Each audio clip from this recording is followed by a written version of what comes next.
honoring those who made the ultimate sacrifice. Remembrance Day events are being held across Canada and throughout the city today. Good afternoon. Officials gathered at the City Hall cenotaph to honor fallen soldiers. The annual event paying tribute to those who fought for the freedom Canadians continue to enjoy today. CTV's Scott Lightfoot was at today's ceremony and joins us live with more. Scott. Well, Natalie, as they have for generations, people paused here in the 11 o'clock hour. The ceremony here wrapped up about 20 minutes ago. I want to step out of the way and just show you what's happening now. The cenotaph becomes a bit of a living memorial once this ends, as people stop by to place their poppies. They also stop to have a look at the wreaths that have been laid. Some people have laid some photos of those who have served as well. The ceremony, very traditional as it has been in years past. Here's a look at some of the sights and sounds.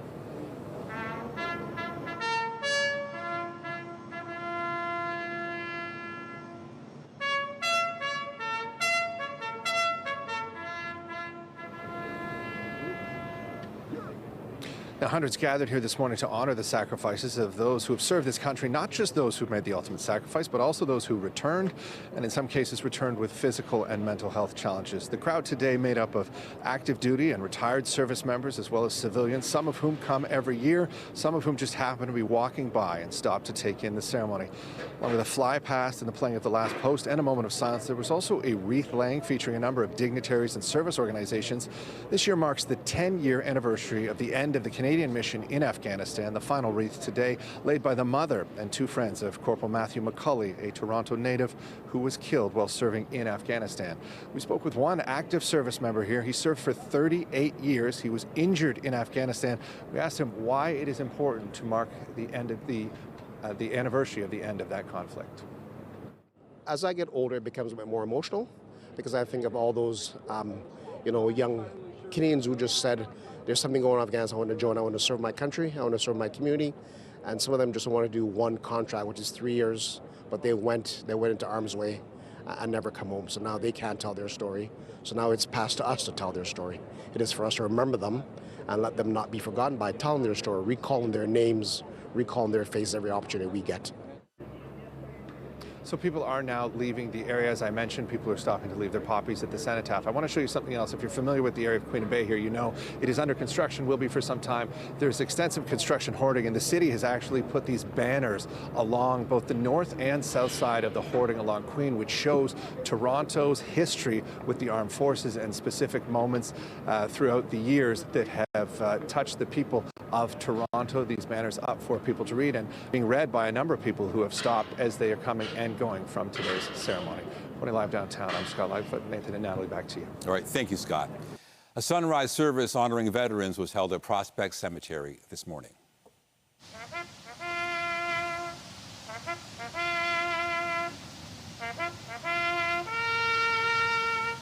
Members of the Royal Canadian Legion, along with Mayor Olivia Chow, Ontario NDP leader Marit Stiles, and other dignitaries gathered at the Veterans Plot. Today marked the 96th annual Remembrance Day sunrise service. As part of the ceremony, a new Canadian flag was raised and wreaths were laid.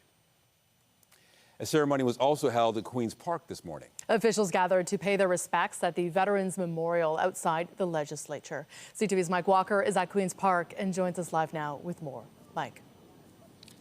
Natalie, Nathan, a very somber ceremony here at Queen's Park this morning, just wrapping up a few moments ago. And as you can see, people are now placing their poppies at the wreaths that were laid here just moments ago at the Veterans Memorial. Hundreds of people gathered here this morning, standing shoulder to shoulder, pausing and reflecting to honor those men and women who have served this country over the decades and those who have never returned home. The Lieutenant Governor of Ontario, Edith Dumont, also honored Captain Aaron Weidman, who died last month while off duty in Latvia. Premier Ford also acknowledged the 80th anniversary of D-Day. Here's more. Through the act of communal remembrance, we connect to the past and recognize the possibilities we have been granted. And as civilians, as veterans, as cadets, and as members of the Canadian Armed Forces, we affirm the meaning and importance of the service given by those who were raised on these lands. Throughout our history, Canadian soldiers have consistently demonstrated bravery, and selflessness on the world stage. From world wars to Korea, to the Gulf War, to Afghanistan, and countless peacekeeping missions around the world. Our brave Canadian service members have always been on the front lines defending our freedoms. The service also including a 21-gun salute and a flyby. Major General Richard Romer, Second World War veteran who is 100 years old, also attended. He briefly spoke about his 135 combat missions, including D-Day, and also placed a wreath here at the memorial. Reporting live at Queen's Park, I'm Mike Walker. Back to you. Okay, thank you, Mike. A Remembrance Day tradition continued at Sunnybrook Hospital today.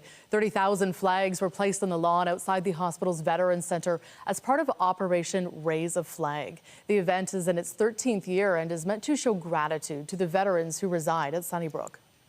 Well, I want to thank them. I want to thank them for their service, and the stories are incredible, how they sacrificed, and some the ultimate sacrifice to protect our freedoms and our democracies.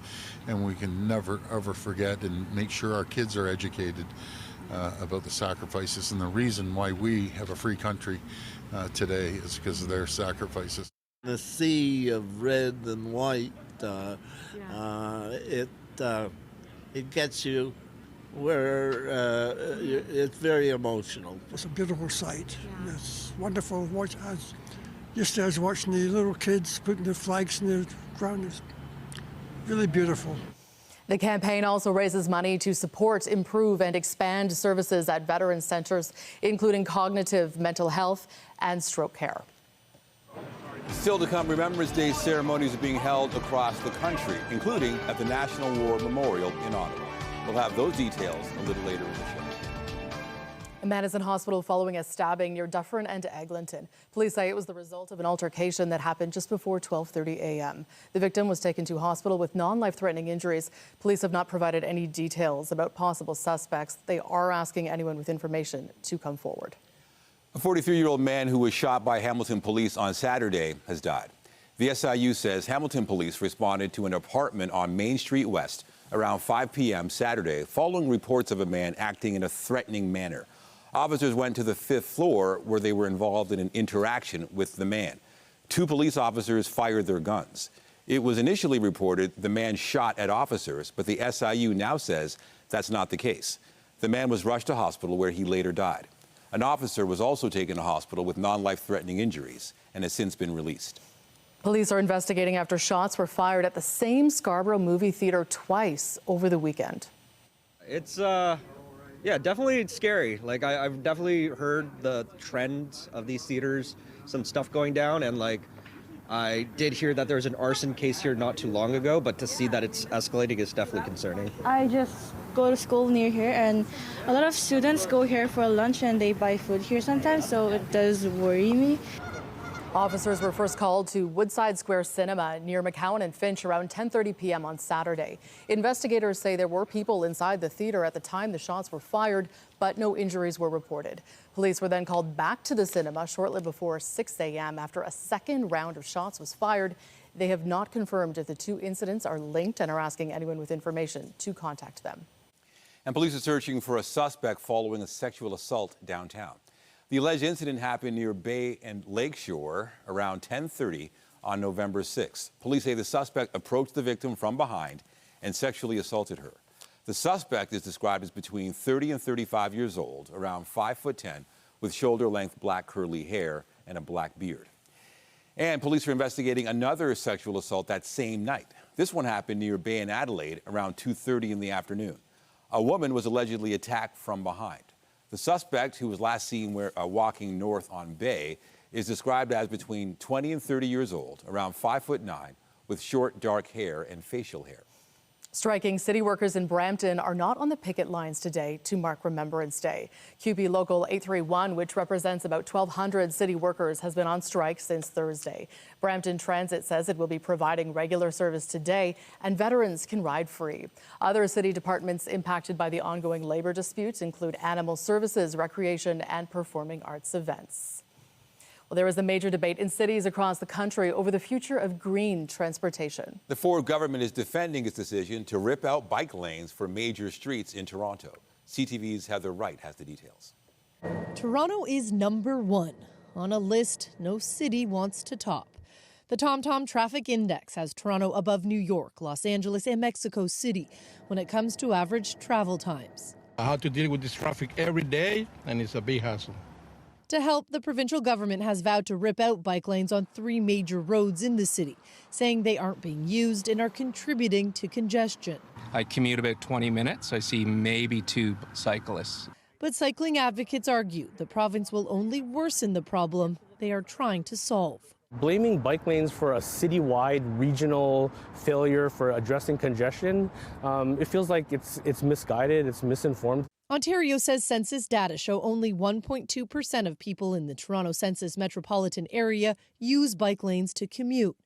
But critics say that figure is misleading, as the area is nearly 6,000 square kilometers and includes suburban areas like Richmond Hill, Oakville, and Vaughan, which are far from the city core. There's lots of people who just are waiting to have a choice to choose to get out of their cars, and we need to invest in more infrastructure so more people cannot drive. The Toronto Congestion Task Force pegs the loss of productivity due to traffic at around $11 billion. But cycling advocates argue bike lanes are not the problem, but rather a solution. In New York, one study found travel time decreased by 35% after bike lanes were installed on a stretch of road in Manhattan. For those who use them daily, bike lanes make work safer. It'll be hard for us to make a living, and it'll increase the amount of accidents. And without them, some say they'll be less inclined to bike to work. Probably not, honestly. I feel like it's not very safe just sharing it with drivers. The city has asked the province to not only pay for the cost of removing bike lanes, but also the time and planning that went into them. Ontario's Minister of Transportation has only said cities will be reimbursed when they remove bike lanes without giving any specifics. Heather Wright, CTV News, Toronto. More news in a moment, but first, here's a live look at the city this afternoon. The rain largely holding off this morning for Remembrance Day ceremonies. Jessica Smith is here with a look at the current conditions. Jess, those showers now expected this afternoon. Yeah, it picks up as we head in towards the second half of our day. So it held off, as Natalie mentioned, for a lot of those ceremonies early on this morning and into the afternoon. But our second half of our Monday looking windy and a little soggy thanks to a system right now making its way across the Great Lakes. So as we make our way in towards the afternoon, we are going to see things change just a little bit as far as the wind direction goes. But overall, it remains quite mild. Temperature-wise, as we head throughout the day, it is going to sit around 12 degrees for the high, so something to look forward to. I guess it is mild, albeit overcast and quite windy out there. As we make our way in towards what is going to be a fairly cool stretch ahead, we're going to break down what you can expect when we step in towards the middle of the week and looking ahead to when the Taylor Swift of it all happens as we head in towards Thursday. Coming up, I'll have a full look at your long-range forecast, and we'll break down what you can expect for the rest of the week. But right now, I'll send things back over to Nathan and Natalie. Thank you, Jess. Returning to our top story, reverence, respect, and gratitude on Remembrance Day. The largest ceremony was held in Ottawa, where thousands of people gathered at the National War Memorial in somber tribute.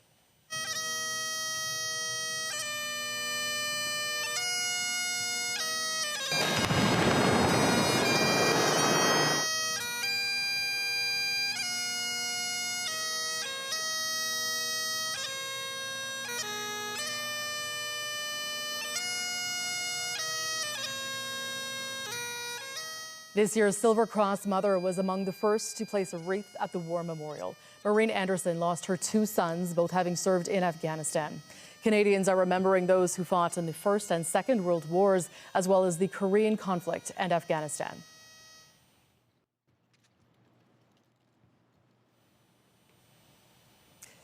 Like at all ceremonies across Canada this morning, those in Ottawa paused for 2 minutes at the 11th hour of the 11th day of the 11th month.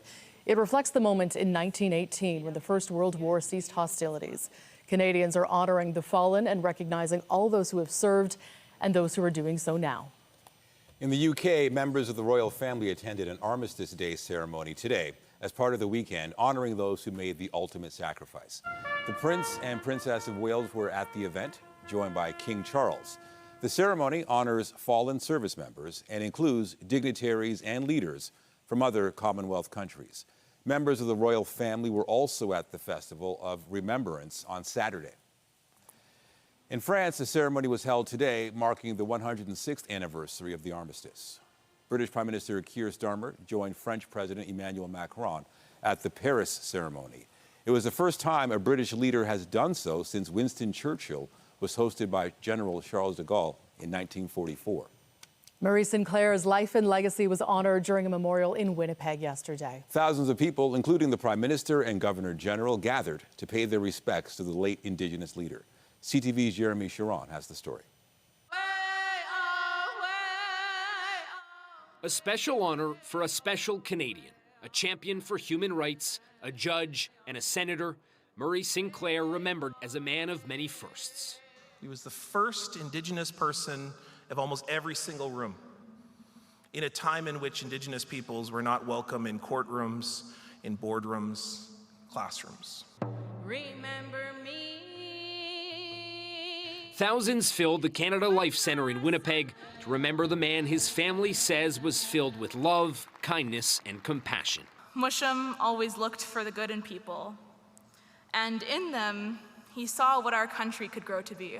Murray changed this country for the better.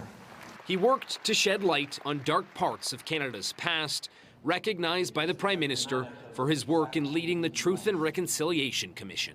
Murray gave us the blueprint, the foundation, the tools to pursue reconciliation, and now it is up to all of us, governments, Indigenous peoples and non-Indigenous people, to keep doing the work. From Selkirk, Manitoba, Sinclair was the province's first Indigenous judge and just the second in Canada, later serving as a senator as well. A heart brave enough to expose injustices, yet generous enough to make everyone around him feel welcome and important. Sinclair's many accolades recognized by fellow Indigenous leaders, but his lifelong dedication to paving a better path for the future is his lasting legacy. Justice Sinclair gave us hope, and he still does as we stand here today in his shadow. His powerful words, shared by his son, not soon to be forgotten. Change will happen if the citizens of this country believe and make it happen. So, believe. Then get up. Do something about it. Don't just sit there. Get up. Jeremy Sharon, CTV News, Ottawa. The federal Liberals are set to face another test next month as voters head to the polls for a by-election in British Columbia. Prime Minister Justin Trudeau has announced that voters in the riding of Cloverdale-Langley City will pick their next member of parliament on December 16th. The by-election comes after the federal Liberals lost two strongholds in Toronto and Montreal over the summer, which sparked calls for Trudeau to resign as leader of the Liberal Party. The cleanup is underway in Fergus, north of Guelph, after severe weather roared through late last night. Some trees have been downed and power knocked out at some homes, but what might have been a possible minor tornado.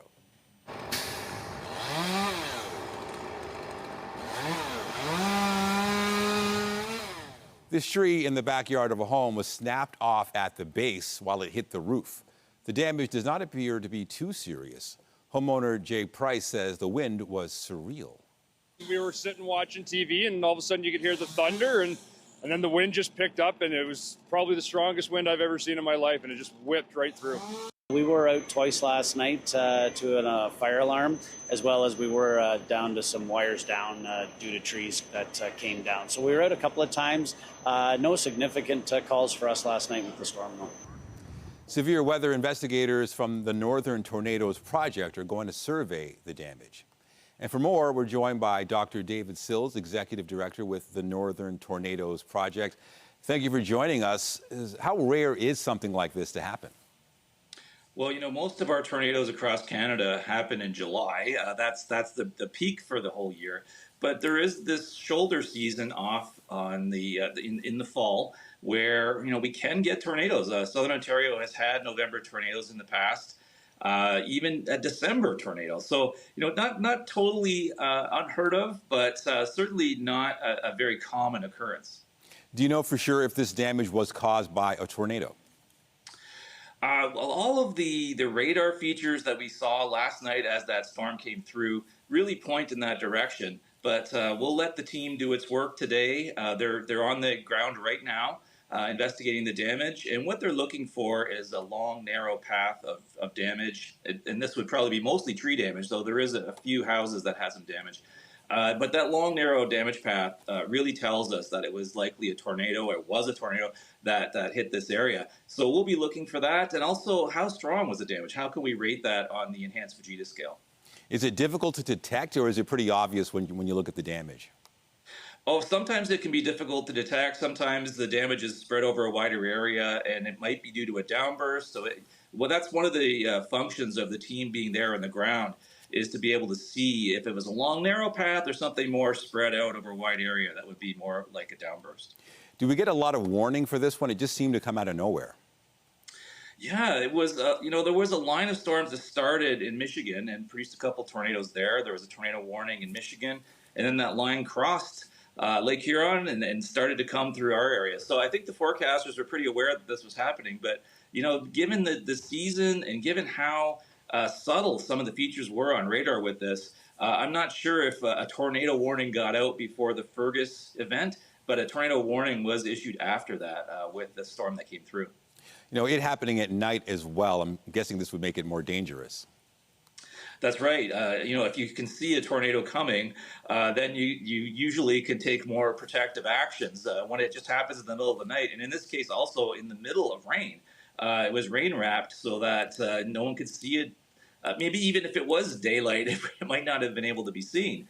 So yeah, these are the dangerous ones, the ones that at night, the ones wrapped in rain. Hard to see, hard to for someone to take action once they see that. But I think everybody heard that coming. The roar of the wind initially, and then the tornado in behind. I think people knew that there was something big coming with this one. All right, Dr. David Sills with the Northern Tornadoes Project. Thank you so much for your time. Take care. My pleasure. The union representing dock workers at the Port of Montreal has rejected the Maritime Employer Association's final offer, and they are now locked out. 99.7% of CUPE members voted to reject the deal. The port says only essential services and activities unrelated to dock workers will continue. The workers have been without a contract since the start of the year. Canada's second largest port moves nearly $400 million worth of goods every day. In BC, a bid to end a lockout of more than 700 port workers failed over the weekend. The union and the BC Maritime Employers Association were supposed to meet with a federal mediator for 3 days. However, the talks broke down after the first day. The union says the employers ended talks without considering their offer, while the employer says the mediator ended talks when no progress was made. Returning to our top story now, students and staff at schools across the city are holding Remembrance Day events. North York's Claude Watson School for the Arts held a special performance this morning. CTV's Beth McDonnell is at the school and joins us live with more. Beth. Natalie and Nathan, I'm here at Claude Watson School for the Arts, and I got to watch a beautiful Remembrance Day ceremony with all the students from the school watching and performing. Along with plenty of music and dramatic performances, students between grade 4 and 8 learned about the history of the poppy, contributions of Black Canadians, the contributions of Chinese Canadians to different war efforts. Students also listened to the last post and held 2 minutes of silence as they thought about this important day. I also got to speak with 2 students after the ceremony. Here's what they had to say. It was it was nice to know and hear about what has happened, and just so that you have a feeling that what happened to all those soldiers that sacrificed their lives to make Canada a free country, but at the same time it's a bit heartbreaking to know what happened to them. I really learned how Chinese Canadians were discouraged, and they couldn't it's hard to describe, but they were being racist. Some Canadians were racist to Chinese Canadians all the way until 1941. The The students shared with me how important it is to remember 300 students in all took part in the ceremony. Reporting live, I'm Beth McDonnell. Nathan, back to you. Thank you, Beth. U.S. President-elect Donald Trump has appointed Tom Homan to serve as border czar in his incoming administration. Homan was Trump's former director of immigration enforcement. During the election campaign, Trump pledged to carry out the largest mass deportation in U.S. history. His appointment does not require Senate confirmation. And Trump has offered Republican Representative Elise Stefanik the job of U.S. ambassador to the United Nations. The Congresswoman from New York is the fourth-ranked House Republican and has been a strong Trump ally. Leaders from the Muslim and Arab world are in Saudi Arabia today for a joint Arab-Islamic summit aimed at addressing the ongoing war in Gaza and Lebanon. Saudi Arabia's Crown Prince Mohammed bin Salman addressed the summit today. He demanded that Israel end its offensives in the Mideast and condemned what he called a massacre of Palestinian and Lebanese people. Officials with Hezbollah say they have not received any official ceasefire proposal yet. Speaking today, the head of the militants group media arm says they've heard a lot of talk about a proposal, but nothing official. Israel's new foreign minister says there is progress in efforts to end the war with Hezbollah. The Biden administration has been trying to broker a ceasefire deal between the two sides.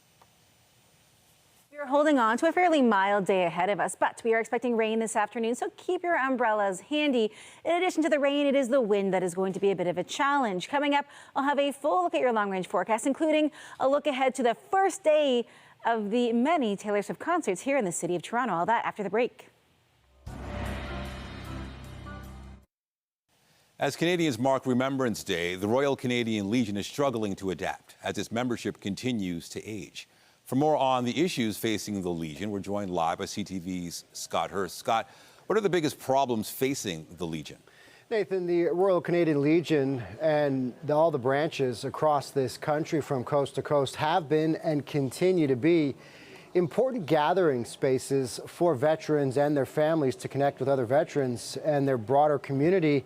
And they've been a vital social lifeline for veterans and their communities. But an aging membership and aging facilities have really caused some serious financial pressures, and it's a struggle to survive for many of the branches.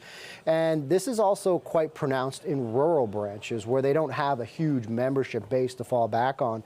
According to national statistics, the average age of a World War II veteran is now above 96 years old. Of course, Legions from coast to coast support many more veterans, young and old as well. But you add the financial strain from the pandemic, and it's been a real challenge to lure people back to in-person activities. And some branches, in extreme cases, Nathan, are even being forced to sell the actual building so that they can really then focus their support and time on helping the veterans themselves. Yeah, a lot of concerns. How is the organization trying to stay relevant? Nathan, despite localized challenges, according to the Royal Canadian Legion, national membership is growing year over year over the past couple of years, and branches are doing their best to reach out and attract younger membership base. These are younger veterans and other Canadians who want to help out and be involved. And so that has allowed some branches, some legions to modernize their facility. Others, a select few, are able to offer housing for some veterans. And when it comes to the Poppy campaign specifically, we've seen more and more of those tap and go payment Poppy boxes across the country. More and more of those are being rolled out every year. But also when it comes to the Poppy campaign, Nathan, this year for the very first time, it is now connecting with Amazon to be able to sell poppies and other merchandise from the massive online retailer. So it really is a chance to find and attract a whole new audience of people that maybe want to get involved, at the very least buy a poppy and other merchandise during this time of year. But of course, you know, that doesn't take away from the localized challenges that many branches have financially. And so despite membership growing at a national level, we can't shy away from the fact that there are some localized challenges for legions across the country, Nathan. Hopefully they can overcome them. CTV's Scott Hurst, thank you. Thanks, Nathan. All right, talking about the forecast, are we already looking ahead to Taylor Swift, or are we going to talk about today? Maybe. Well, we were hoping last night. I was in the newsroom when the severe thunderstorm warning was issued. We were really hoping it wasn't going to affect the Remembrance Day ceremonies this morning, and we didn't get hit too hard here. The system we were watching over the weekend, even when we finished the week last week on Friday, you knew the system was coming, but they can intensify so quickly. You have the right recipes anytime there is a severe thunderstorm warning for the potential of tornadic activity. This one we're still waiting to hear from the Northern Tornado Project, but anytime you have severe weather, it's good to prepare the same way regardless of what it ends up being. Weather is brought to you by the Presler Law Firm. Injury lawyers you don't pay unless they win. Now, we are still looking at the forecast today, but we are going to talk about the Taylor Swift of it all as we head in towards our Thursday.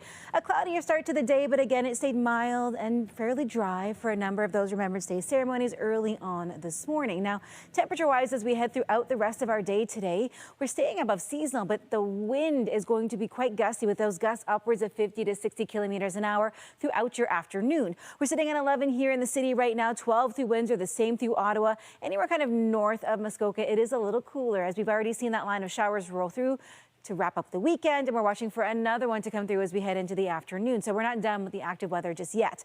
We're looking at 12 for our high. We're sitting above seasonal today, but again with that wind, it's just going to feel quite damp out there as we head throughout our Monday.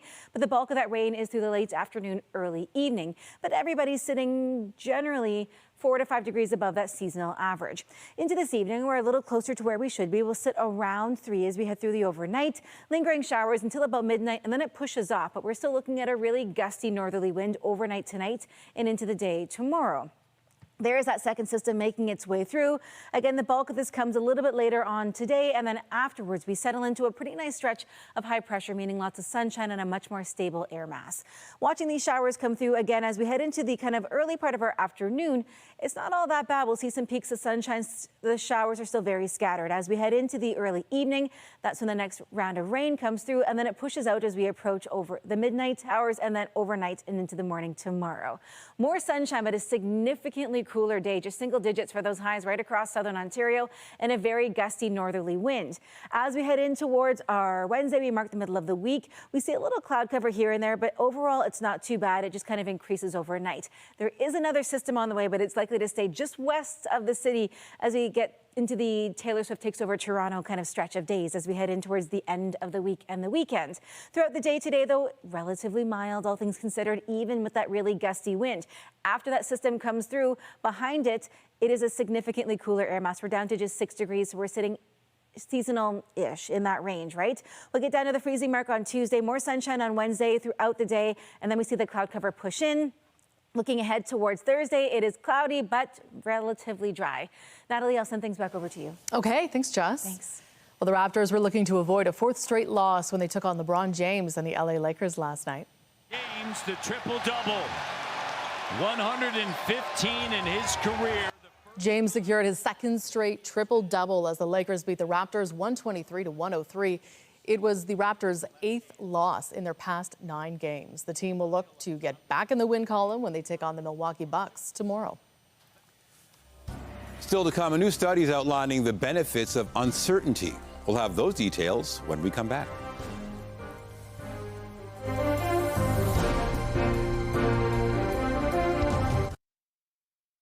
Whether it is the economy, politics, or even sports, uncertainty can be hard for most people to cope with. But researchers have found that embracing uncertainty might have some unexpected benefits. For more, we are joined by CTV science and technology specialist Dan Riskin. Dan, why is uncertainty so tough for so many people? Yeah, it really is. I mean, you can think in the long term, you stay in that dead-end job because you're just not sure if you're going to find something better. But even short-term experiments where people if they have an experiment where a person can either get a small prize now or maybe get a bigger prize later, they'll often choose to take the small prize now just to have the certainty of that. And so it seems to be baked into our personalities. But what researchers have found is that there's actually quite a lot of variability. Some people are much quicker to appreciate and go towards uncertainty, and those people tend to have better mental health outcomes. And so what they're recommending is that if you think about all the upsides to uncertainty, you might find a little less anxiety in your life. For one thing, sports is more fun when you don't know what the outcome is going to be. We're also much better at paying attention to things when we don't know what's going to happen. And so our brains, in a lot of ways, are made to sort of embrace uncertainty as the possibility of a great future. And when we avoid uncertainty, we sort of paint ourselves into a corner. So it was a pretty compelling argument, and I thought it was worth sharing. Certainly. Let's talk space, Dan. A very unusual satellite launched on a SpaceX rocket last week. The satellite was made of wood. Talk to me about why that was the choice here. Metal, might seem like a much smarter choice to a lot of people. I think metal is a smarter choice, but nobody's ever tried wood. And I think this is really the whole basis of it. So Japanese researchers sent a bunch of pieces of wood up to the International Space Station. Previously, they looked at which ones sort of fared best in terms of exposure to radiation and the dryness in the International Space Station and the zero gravity. But now we've got this satellite that's been built out of a type of wood called honoki, which is a kind of magnolia. And it is handmade and put together in a traditional handcrafted art form called sashimono. So this is a very fancy-dancy wooden satellite. The insides aren't wood. It's got metal inside to make it work. But this thing's on the ISS now. In December, they're going to put it outside. It's going to be in the vacuum of space.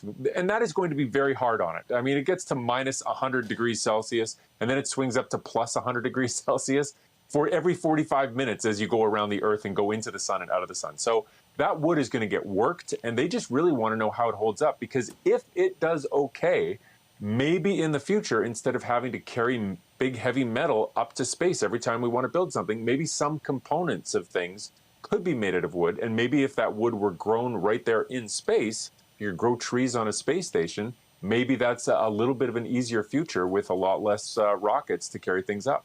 Okay. And before you go, Dan, we have to ask you about this one because we know you're a bat biologist. We also know you once put vampire bats on a treadmill for your research, so I can only imagine how excited you were to see this week that some other researchers have followed up on your work, putting more vampire bats on a treadmill. What did they learn here? Yeah, I mean, I did that back in 2005, and I've been waiting patiently for researchers to follow in my footsteps and put vampire bats back on a treadmill. But no one has until now. My big discovery was that I found vampire bats could run. But what they've done now this week is the announcement that they've smelled the breath of vampire bats while they run, and they fed them some special chemically labeled blood before the vampire bats ran on the treadmill. And from the smell of their breath, they were able to figure out what these vampire bats use as their energy source while they're running. And when we go for a run, when almost any mammal goes for a run, they use carbohydrates, they use lipids, they don't use protein. But vampire bats only get blood, which has almost 100% protein. So protein's all they have. And what they found in the study is that vampire bats are powering their run with protein, which physiologically is really extreme. So it's a neat story, and it's also very gratifying to see more vampire bats on treadmills, because it's like my favorite thing in the whole wide world. Well, thanks very much. CTV's Dan Riskin joining us with this update. Thanks, Dan. Thanks, Natalie. World leaders are gathering for the 29th United Nations Climate Change Conference, known as COP29. The focus is on supporting developing countries impacted by climate change, even as one of the world's most powerful nations may step away from the table. CTV's Colton Prail reports. 2024 is set to be the hottest year on record. Scientists predict warming will likely be 1.5 degrees above pre-industrial levels for the first time ever. It's the backdrop for this year's UN Climate Change Conference in Azerbaijan. The negotiators really need to put the world on a path to reducing emissions in these huge temperatures, and forget 1.5 Celsius. Countries look to renegotiate a funding agreement to help the global south in the fight against and to recover from climate change. Trust has been eroded because the money that was promised has not been put on the table at the scale and speed promised. But it's politics looming over the meetings. Donald Trump has promised to pull out of the Paris Agreement for a second time, which aims to slow climate change and to lift regulations on the oil and gas industry. It has one former finance minister asking if Canada needs to reconsider its climate actions. We have to ask ourselves, is it really the right time for caps on emissions? Is it that we need to be moving really fast on carbon capture and sequestration at the same time? Last week, the Liberals announced oil and gas producers will need to cut emissions by about 1/3 over the next 8 years. The Environment Minister standing by that choice. There is a global race towards clean technologies. It will be the economy of the 21st century. It will be the jobs of the 21st century. And we want to be part of that. Pierre Poilievre has vowed to rip up the emissions cuts if elected, but has previously said he is not proposing Canada leave the Paris Agreement. Colton Prail, CTV News, Ottawa. Still to come, he won't be sworn in for several more weeks, but Donald Trump's election win is already affecting the stock market. The details after the break. Get Toronto's top stories, breaking news alerts, and watch live. Download the CTV News app. Bitcoin hit a new record high this weekend. The world's largest cryptocurrency briefly touched $80,000 US for the first time. Bitcoin surged in the run-up to Tuesday's presidential election and surged once it became clear Donald Trump would win. It has since continued to rise following the president-elect's victory, which investors believe is a good sign for the crypto industry. U.S. stocks climbed to a new record high today on hopes of a Donald Trump presidency will be good for share prices. Andrew Bell of BNN Bloomberg brings us the latest in business. Hello there. Here are your business headlines. U.S. stocks extended their post-election advance this morning. Investors anticipate fatter corporate profits under a Trump White House. The S&P 500 topped the 6,000 mark. Bitcoin rallied past $82,000 US for the first time, boosted by Trump's embrace of digital assets. Falling gold stocks weighed on Toronto's composite index. Trump's election win has Wall Street economists questioning whether there will be fewer Federal Reserve rate cuts because the president-elect's policies are seen as inflationary. Lower rates are considered good for gold. And finally, Lululemon sales have been soaring in China. The chain has more than 130 outlets in the world's #2 economy, and it hit $1 billion US in Chinese sales for the first time this year. Overall pricing in China is 20% higher than in the US. That's the latest in business. I'm Andrew Bell of BNN Bloomberg. Coming up, a small community in Nova Scotia is honoring the outsized impact of one family this Remembrance Day. We'll have more on a monument for 8 brothers who served Canada overseas.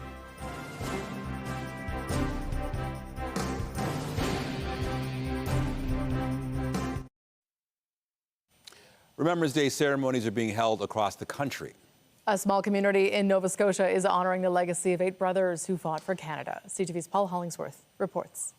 Across Canada, Remembrance Day is a time to honor the men and women who died in battle while serving our country. It's the most important day of the year. In the small Nova Scotia community of Knoll, this marble and granite monument stands tall to honor the 8 sons of Richard and Sarah Harvey who grew up nearby. All 8 brothers fought for their country in the Second World War. Being a parent myself and having 8 children go overseas, to fight in a war, just mind-boggling. Garnet Harvey, who was wounded on D-Day, has his name etched in stone, a reminder of his heroic service that was quietly celebrated but rarely discussed in the Harvey household. You didn't hear much about it. I remember being shown his scars from the war.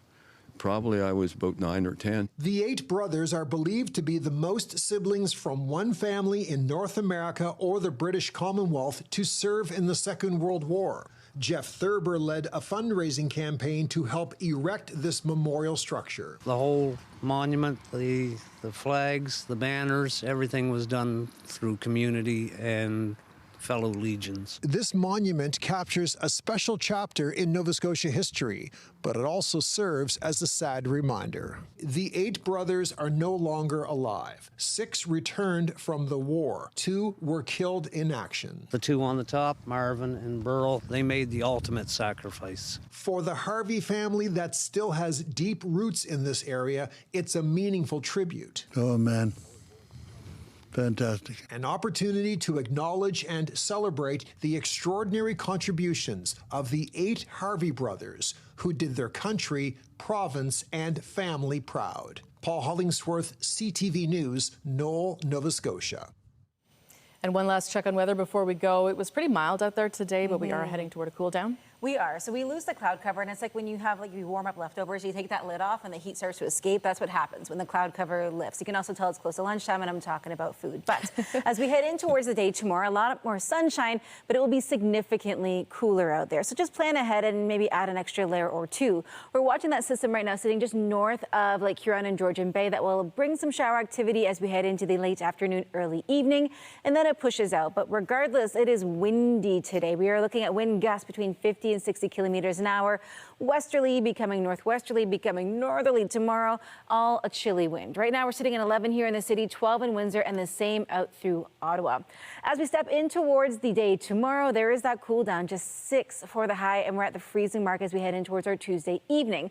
A slow but steady warm up, sort of, as we head in towards your Wednesday and Thursday. But we are holding on to a fairly dry forecast as we make our way into the Taylor Swift of it all as we head in towards our Thursday. Into Friday, sunshine returns, and we're holding on just above seasonal, really right through to the end of the week. So overall, it is a little cooler, but it's not too bad. Yeah, not bad at all. Thank you, Jess. And that is CTV News at noon. Remember, you can get Toronto's breaking news all day long on CP24 and at ctvnewstoronto.ca. For Jessica Smith and all of us here at CTV News, thank you for watching. I'm Natalie Johnson. And I'm Nathan Downer. Be sure to join us later for CTV News at 5 and 6. Have a great afternoon.